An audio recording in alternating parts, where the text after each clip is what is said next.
الحمد لله رب العالمين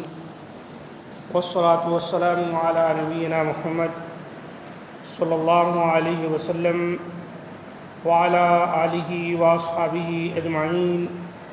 ومن تبعهم بإحسان إلى يوم الدين۔ معزز سامعین اکرام،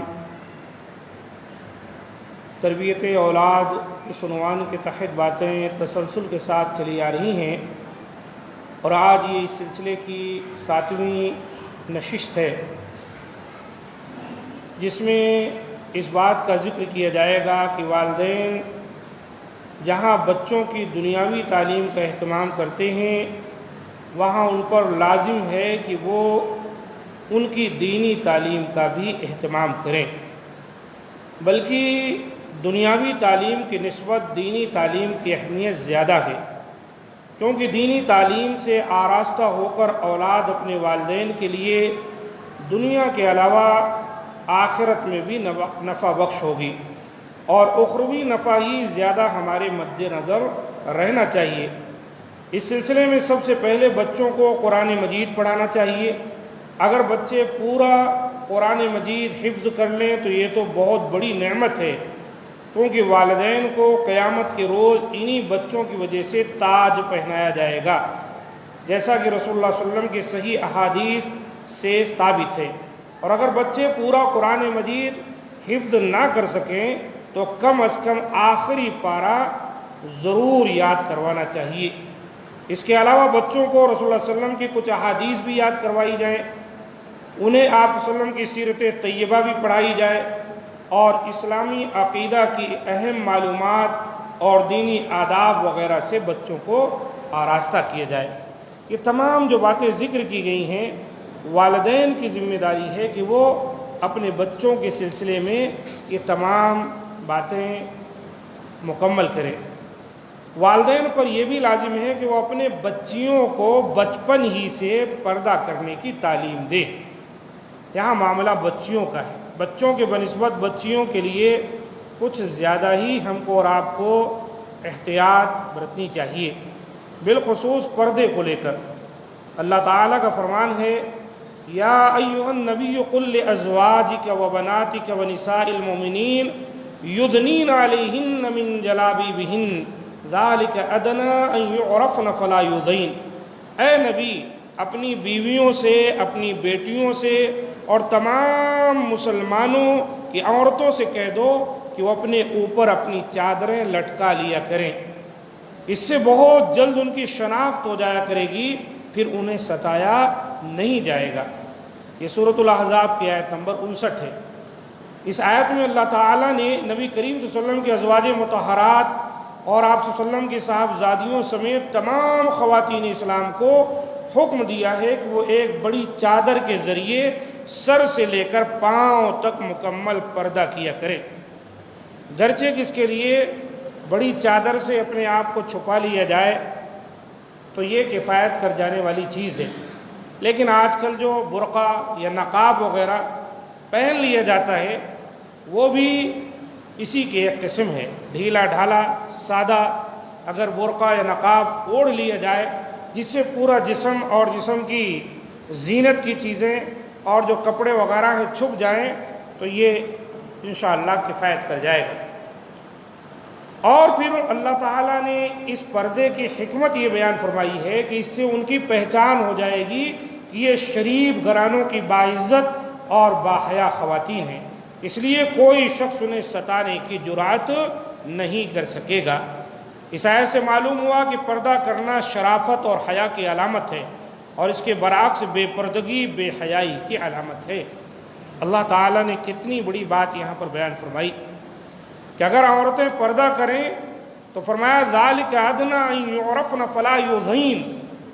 تو یہ بات بالکل قریب ہے کہ پھر وہ پہچان لی جائیں گی اور ستائی نہیں جائیں گی۔ ایک عورت پردہ کر کے نقاب برقع لگا کر اور اپنے کام سے کام رکھتے ہوئے راستہ چل کے جا رہی ہے یا کہیں پر ہے تو کسی کے اندر ہمت نہیں ہے کہ اس کی طرف آنکھ اٹھا سکے،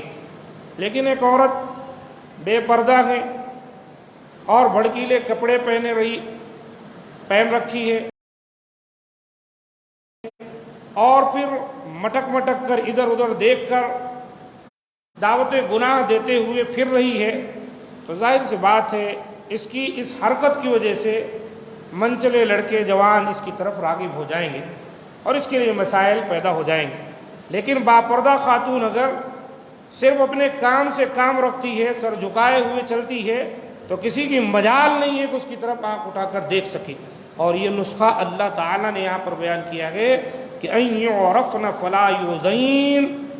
ان کی شناخت ہو جائے گی کہ یہ باعزت اور شرافت والیاں ہیں، اور پھر کسی کی ہمت نہیں ہے کہ ان کو ستائے۔ یہ پردے کی بہت بڑی خوبی اور بہت بڑا فائدہ ہے جس کا ذکر اللہ تعالیٰ نے یہاں پر کیا ہے۔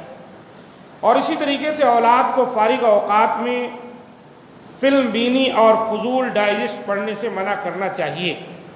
اب ڈائجسٹ کہاں ہے اور فلم بینی کے لیے کہاں جانا ہے؟ اب موبائل فون ہے۔ سچ یہی ہے کہ ہم اپنے بچوں اور بچیوں کے سلسلے میں موبائل فون پر نگاہ رکھیں۔ آج کئی زاویے سے اس کی ضرورت بھی ہے، پڑھائی لکھائی میں اور دیگر بہت سے معاملات میں، لیکن ضرورت سے زیادہ اگر غلط استعمال کیا جائے تو بہت سے مسائل پیدا کر دینے کا یہ آلہ ہے۔ اس لیے ہم کو اور آپ کو گاہے بگاہے اپنے بچوں کے فون کا جائزہ لیتے رہنا چاہیے، یا وہ کس سے بات کر رہے ہیں، کہاں چیٹنگ کر رہے ہیں، پڑھائی کر رہے ہیں یا اور کچھ تو نہیں کر رہے ہیں، کچھ تھوڑا بہت جو ہے نگاہ رکھنی چاہیے، تو ممکن ہے اس سے ہم اپنے بچوں کو کنٹرول کر سکیں۔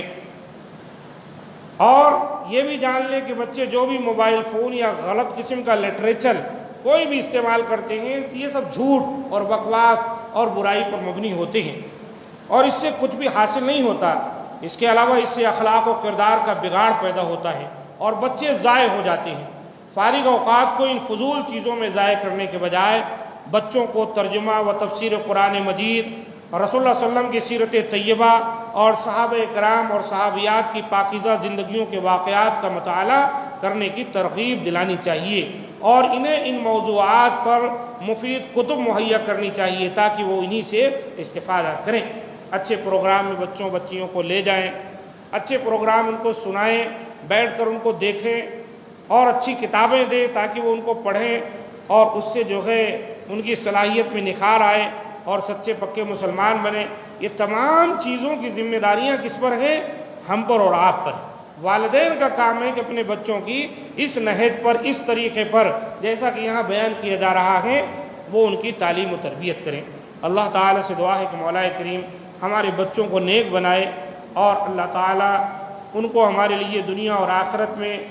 آنکھوں کی ٹھنڈک اور ہمارے لیے باعث مسرت اللہ تعالیٰ بنا دے، اور ہمیں اللہ تعالیٰ اس بات کی توفیق دے کہ ہم اپنی ذمہ داریوں کو کما حقہ ادا کر سکیں۔ ھذا ما عندی، سبحان ربک رب العزۃ عما یصفون، وسلام علی المرسلین، والحمد للہ رب العالمین۔